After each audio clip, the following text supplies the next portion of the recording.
are not that many things that I remember from my first 3 years at Charles Summers Elementary School, but one person that I cannot forget is my third grade teacher.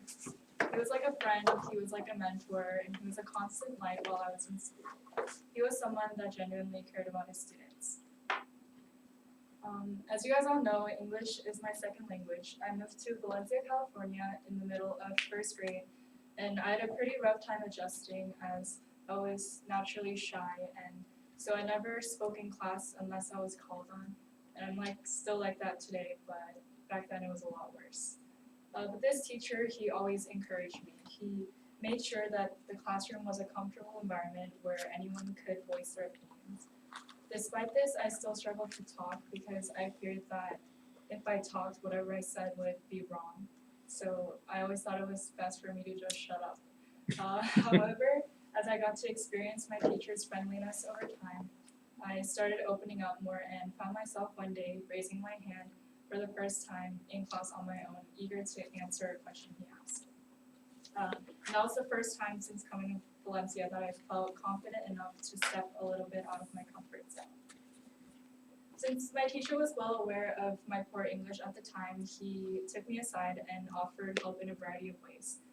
He did several assignments with me that helped me familiarize myself with English. One of these being where he'd say a word and I have to say the antonym or synonym of it.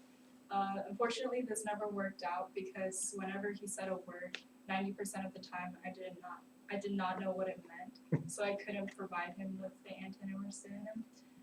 So although these assignments were difficult for me, he never gave up on me and he was very persistent in helping me. Next, I want to talk about where one day my friend was getting blamed for pushing her chair back to trip someone.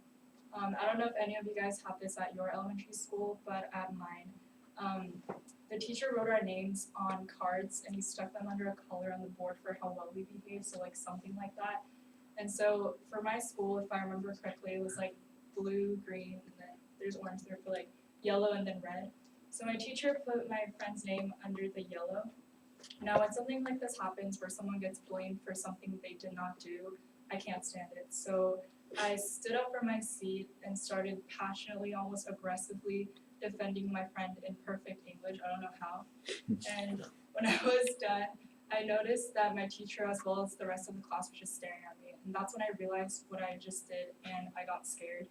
But to my surprise, my teacher put my friend's name back up under the blue and said, "Jazmine, you should become a lawyer." That was the best defense I've seen from anyone else. And from that day on, throughout the rest of my elementary and middle school years, my dream job was to become a lawyer just because of his compliment. Now, it's not the environment, not the assignments, not the words that helped me. The comfortable classroom environment did make me want to talk more. The assignments did help me expand my vocabulary, and him telling me to become a lawyer did create my first career goal in life. However, what truly helped me was his kindness and welcoming that made me want to open up in the first place. Today, although I have no desire of becoming a lawyer, after finding out that you have to go to law school for 6 years, I'm still grateful for his kindness that made me have my first goal in life.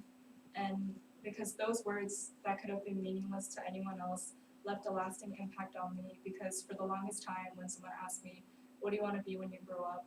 His words would ring in my ear. And I know this is because of how much I respected him as a mentor. And as Oprah once said, a mentor is someone who allows you to see the light, the hope inside yourself. Thank you.